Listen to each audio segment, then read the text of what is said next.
आपल्याकडे आता एक ठाण्याला एका केसमध्ये FIR दाखल झाला। घटना घडलेली तशी पाहायला गेलं तर नारायणगाव म्हणजे पुणे।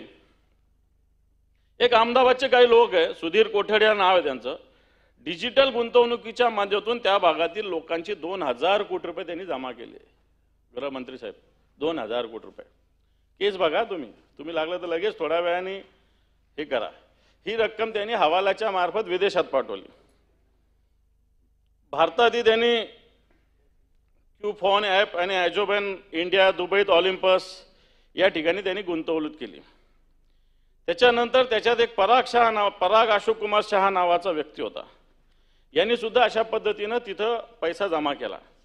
आता गुन्हा कुठे दाखल व्हायला पाहिजे? गुन्हा दाखल व्हायला पाहिजे होता नारायणगावला। गुन्हा कुठे दाखल झाला माहिती आहे? ठाण्यामध्ये। ठाण्यामध्ये का की तिथे मग एक DCP आहे, CP काही काम करत नाही, DCPच ऍक्टिव्ह आहे तिथं। DCP जसं सांगतो तसं CP करतो ठाण्याचं काम।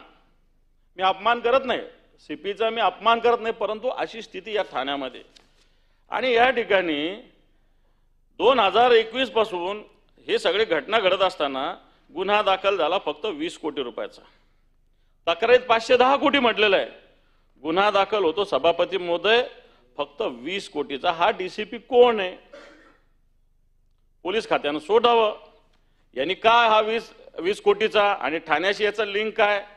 मला असं वाटतं यांनी गुन्हा दाखल करायचा तर पुण्यात किंवा नारायणगावला करायला होता, परंतु अशा पद्धतीनं स्वतःचे इंटरेस्ट जपण्यासाठी अशा पद्धतीनं गुन्हा जो 510 कोटीचा होता तो फक्त सभापती महोदय 20 कोटीचा गुन्हा या ठिकाणी नोंदवला गेला आहे।